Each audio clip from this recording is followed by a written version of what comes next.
ang ganda po ng bulaklak ng aking mga orchids. Ito po. Yan ang ganda po.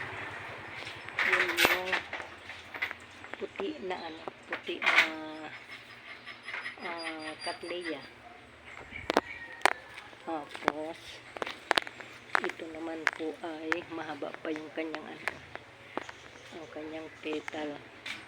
Ito na lang po ang mga naiwan ng aking aking mga orchids. Ayun pa po.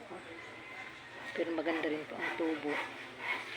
Tapos ito rin po, nag-isa lang po ang bulaklak niya.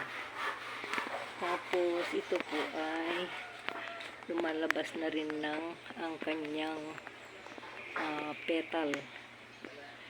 Yan po. Pati ito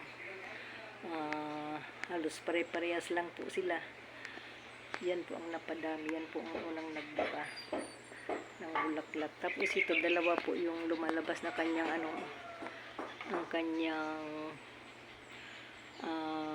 petal. Yan po. So yan po ang nagbuka na bale 4 po yung kanya, ay 5 ang kanyang bulaklak. So ang ganda.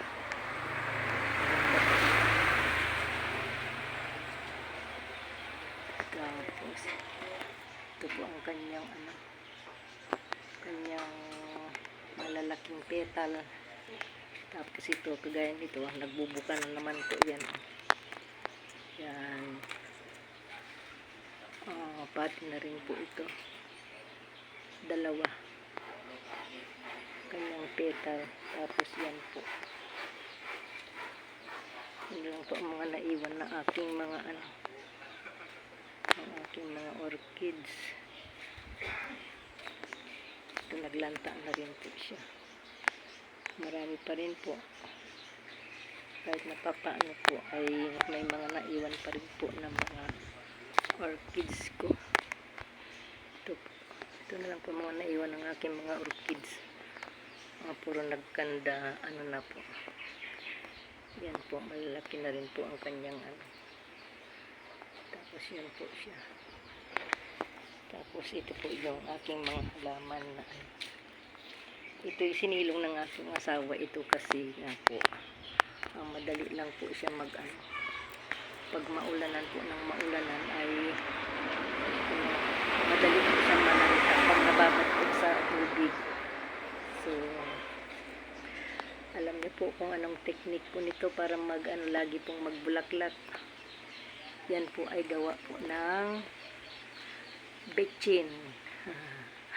Yan ang sikreto po niyan. Bechin po.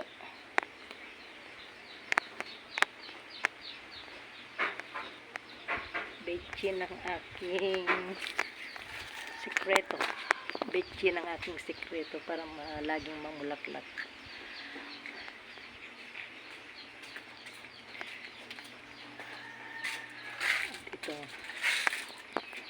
Ito po hindi rin po nawawalaan niya ng bulaklak sa may bintana.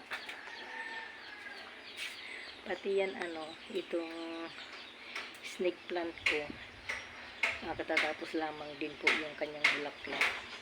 Yan ang aking katatapos lang din ang bulaklak ng yan ang sabi nila na million plants.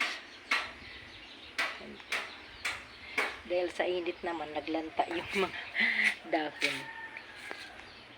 So ito pa po.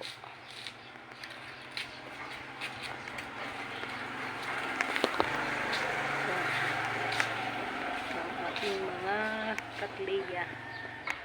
Ayan po. Yung malilit lang po yun. Okay, thank you for watching guys. God bless. Pag nagustuhan niyo po ang aking video ay pag-like and share. Thank you guys. God bless. Nati Daldi TV. Bye bye po.